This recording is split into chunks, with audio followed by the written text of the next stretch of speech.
अगर आपको मीठा बहुत पसंद है या किसी दावत के लिए आपको कुछ समझ में नहीं आ रहा और शीर खुरमा, खीर, कस्टर्ड बनाकर तंग आ जाते हैं, कुछ नया ट्राई करना है तो ये वाली रेसिपी आपने ज़रूर ट्राई करनी।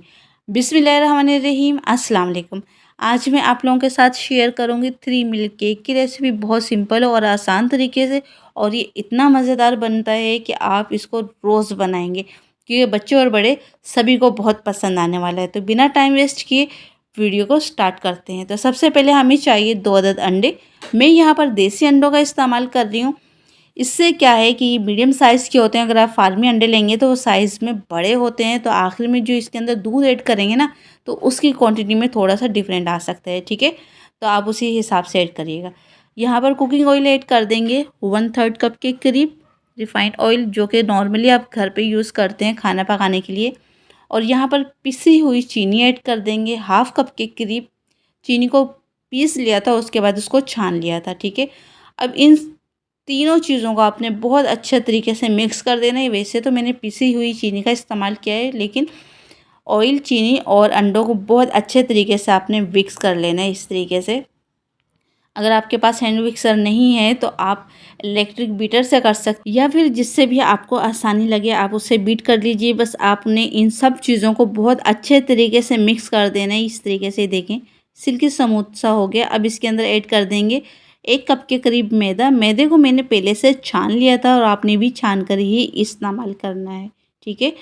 अब यहाँ पर ऐड कर देंगे 1 चुटकी के करीब नमक। नमक भी लाजमी ऐड किया करें।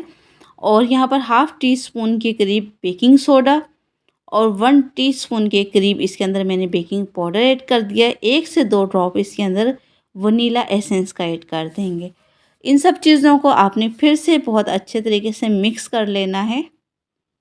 आप यहाँ पर चाहें तो फूड कलर ऐड कर सकते हैं, येलो फूड कलर, बट इसके अंदर ज़रूरत नहीं होती। अब यहाँ पर मैंने पानी ऐड किया है, हाफ़ कप से थोड़ा सा कम पानी ऐड किया। अच्छा, आप यहाँ पर दूध ऐड कर सकते हैं, ठीक है। एक मोल्ड को मैंने पहले से पेपर लगा के ऑयल से ग्रीस कर लिया था। अब इस मिक्सचर को इसके अंदर ऐड कर देंगे। देखिए, इतनी थिकनेस होनी चाहिए। अगर आपको मज़ीद गाढ़ा लगे तो आप इसके अंदर दूध या पानी का इस्तेमाल कर सकते हैं। ये अंडों के साइज़ के ऊपर है, ठीक है। अगर अंडे बड़े साइज़ के होंगे तो हो सकता है आपको पानी या दूध ऐड करने की ज़रूरत ना हो। थोड़ा सा टैप कर लेंगे इस तरीके से। अच्छा, यहाँ पर पतीले को मैंने 10 मिनट पहले प्री हीट होने के लिए रख दिया था इस हीट पर, ठीक है। और केक को इसी हीट पर बीट करूँगी मैं, सॉरी, बेक करूँगी। अब मोल्ड को इसके अंदर रख देंगे, पतीले के अंदर, और इसको कवर कर देंगे। तकरीबन 50 मिनट लगे हैं मुझे, क्योंकि ये 1 कप के करीब केक था, इसका साइज़ थोड़ा सा ज़्यादा था। तो ये देखिए, माशाल्लाह से पूरे 50 मिनट के बाद जब मैंने इसको चेक किया तो अल्हम्दुलिल्लाह ये देखा परफेक्ट तरीके से रेडी हो चुका है। इसको डीमोल्ड कर लेंगे, ठंडा होने देंगे अगर आपके पास टाइम है तो, बट मेरे पास टाइम कम था तो इसलिए मैंने गरम गरम के ही जो बटर पेपर उसको रिमूव कर दिया था, ये देखें। और माशाल्लाह अल्हम्दुलिल्लाह बहुत परफेक्ट और सॉफ्ट तरीके से ये बनकर रेडी हुआ था। इसकी साइड पलट लेंगे और इसी मोल्ड में इसको डेकोरेट करेंगे। अच्छा, किसी स्टिक से आप इस तरह से होल कर लीजिए, बहुत अच्छे तरीके से आपने होल कर देने हैं, क्योंकि जब इसके अंदर दूध ऐड करेंगे ना तो इन होल के अंदर बहुत अच्छे से चला जाएगा और जो केक है ना, बहुत ही हमारा मॉइस्चर सा केक बनकर रेडी होगा। दूध के अंदर मैंने कंडेंस मिल्क ऐड कर दिया 2 टेबलस्पून के करीब, 1.5 कप के करीब ये दूध लिया है मैंने। यहाँ पर मैंने दूध की मलाई ली है 3 से 4 टेबलस्पून के करीब। आप यहाँ पर क्रीम का इस्तेमाल कर सकते हैं, ठीक है।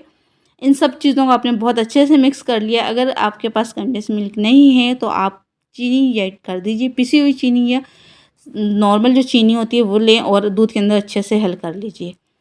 अच्छा, यहाँ पर थोड़ा थोड़ा करके ऐड करेंगे, ये देखें। और इसको मैंने फ्रिज में रख दिया था केक, और यहाँ पर मैंने क्रीम ली थी 1.5 कप के करीब, और इसके अंदर 4 से 5 टेबलस्पून पिसी हुई चीनी ऐड कर दी थी और बहुत अच्छे तरीके से बीट कर लेंगे। अच्छा, क्रीम को ना मैंने पहले से ठंडा कर लिया था और इसके नीचे भी बर्फ़ का प्याला रखा हुआ है। अब यहाँ पर मैंने इसके अंदर वनीला एसेंस डाले 1 से 2 ड्रॉप, और फिर से क्रीम को अच्छे से बीट कर लेंगे। अच्छा, मैं स्टार्टिंग की वीडियो बनाना भूल गई थी तो इसलिए क्रीम की ये वाली वीडियो मैंने शूट की थी। अच्छा, यहाँ पर मैंने एक बाउल में पानी, नीम गर्म पानी लिया और यहाँ पर डार्क चॉकलेट ली है, और इसके अंदर 2 से 3 टेबलस्पून दूध ऐड कर देंगे और चॉकलेट को मेल्ट होने तक के लिए छोड़ देंगे। अच्छा, जो पानी नीचे आपने गर्म लिया है ना, उसकी स्टिम से स्लो स्लो ये जो चॉकलेट है हमारी मेल्ट होना शुरू हो जाएगी इस तरीके से। ठीक है, तो चॉकलेट को मैंने ज़्यादा हार्ड नहीं रखा है, इसके अंदर 4 टेबलस्पून के करीब मैंने दूध ऐड कर दिया था। ठीक है, क्योंकि लिक्विडिटी रखा है और क्योंकि जो क्रीम है ना उसको बहुत ज़्यादा मैंने हार्ड नहीं रखना, सॉफ्ट रखना है, क्योंकि जो हमारा केक है ना वो हमारा जूसी और फ्लफी केक है, तो इसके लिए थिक क्रीम की ज़रूरत नहीं है, हमें सॉफ्ट और नरम क्रीम चाहिए। ठीक है, चॉकलेट ये देखें अच्छे से मेल्ट हो चुकी है और जो बचा हुआ दूध था वो भी इस केक के ऊपर इस तरह से डाल देंगे। केक हमारे अच्छे से ठंडा हो गया, फिर भी मैंने इसको मज़ीद रख दिया था इसको फ्रीज़र के अंदर।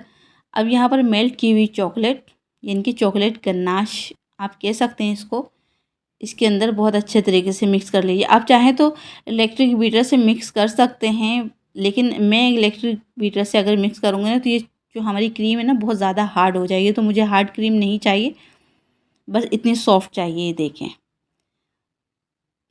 अब क्रीम को हम केक के ऊपर इस तरह से सेट कर देंगे बहुत अच्छे तरीके से। ठीक है, ये देखें सारी क्रीम की जो लेयर है ना तकरीबन 1 इंच की लेयर इस पे लगा देंगे,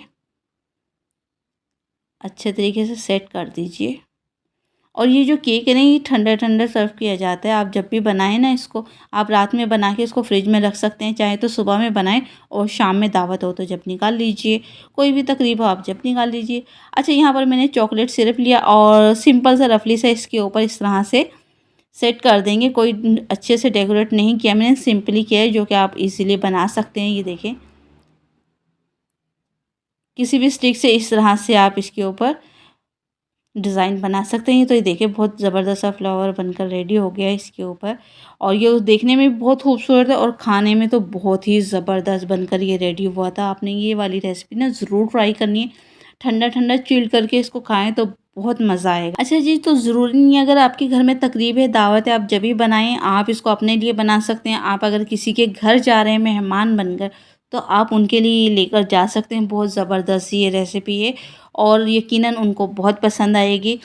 आप बच्चों के लिए बनाएं, अपने लिए बनाएं, तो ये वाली रेसिपी आपने ज़रूर ट्राई करें और मुझे फीडबैक ज़रूर दीजिएगा। अगर चैनल पर नए हैं तो चैनल को लाइक शेयर और सब्सक्राइब ज़रूर कर दीजिए, बेल आइकन को भी ज़रूर प्रेस कर दिया करें, उससे मेरी आने वाली हर न्यू वीडियो का नोटिफिकेशन आपको मिलेगा सबसे पहले। तो अपना बहुत सारा ख्याल रखें और दुआओं में रखिए याद। मिलते हैं नेक्स्ट वीडियो में इंशाल्लाह, तब तक के लिए अल्लाह हाफिज़।